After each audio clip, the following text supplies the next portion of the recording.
मोहम्मद अजहर तेरी उम्र कितनी है? 17 साल। 17 साल। क्या किया भी? 3 लड़कियां थी, एक को मैं बड़ी को भेज दिया, एक के साथ में गुनाह किया और दूसरी को गलत दबा के दोनों को मार दिया। दोनों को मार दिया? क्यों मारा है? बस वैसे ही, बस मारने की वजह की है?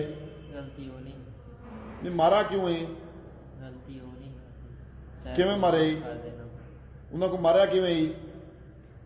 गिची गुटी दुआ की किची गुटी है? जी। वाल क्या थिया? वाल क्या थिया? हाँ। एक कुछ होना नहीं पिया। हाँ। हो सका डर गया तो मैं कह पाई तेरी से उस तो बाद उसको मार दिया। वलडुआ को मारा ही?